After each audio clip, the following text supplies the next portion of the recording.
Hi everyone, this is Flat Cap Cafe Racer. Today I'm going to show you how I approach buying a motorcycle and a demo ride. Stay tuned.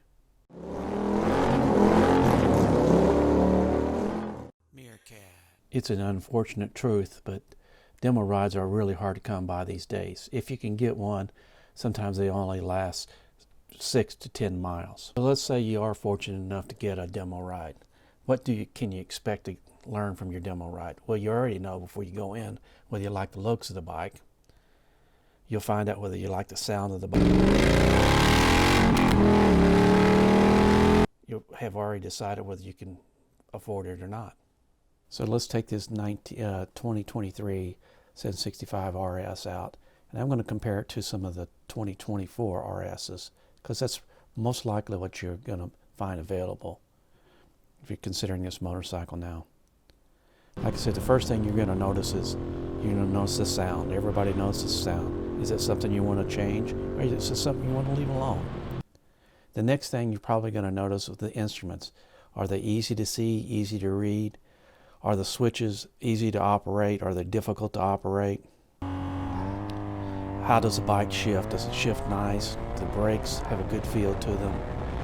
Is the suspension really soft? Is the suspension really hard? How does the bike handle?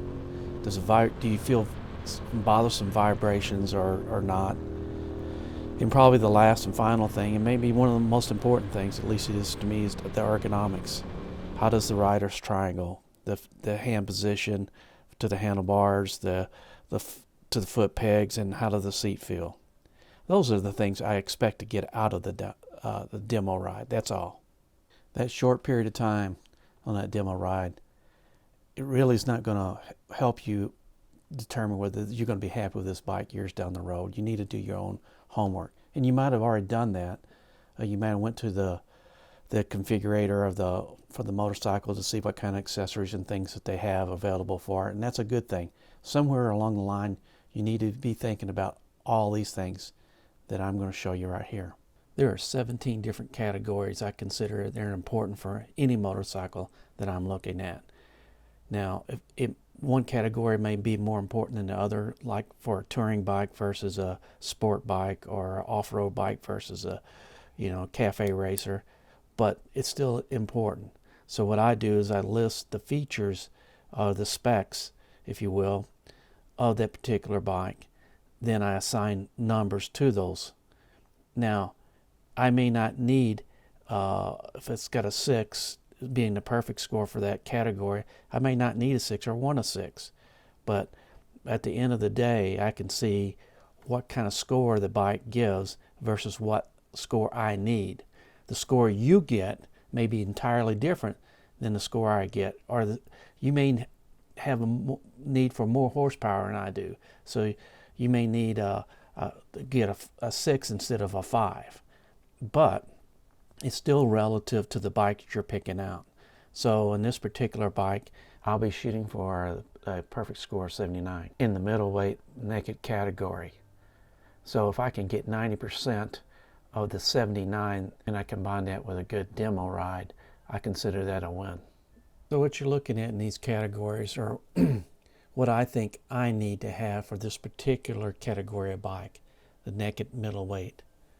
So what we'll do in the next video is compare it to what the bike actually has. You may disagree with my categories, or what you may need for this bike may be different than what I would look for. You can score it however you want to, though. After we get through with the 17 categories, then I'm going to kind of look into the actual operation. How hard is it to get to? Is it going to be hard to live with this bike? Is it, are the valve stems, do they got a side angle versus on the top? Is the oil filter easy to get to? Can you get to the underneath the seat to get to the battery? How hard is all that stuff? All those things are important to you when you're on the bike for several years. The scoring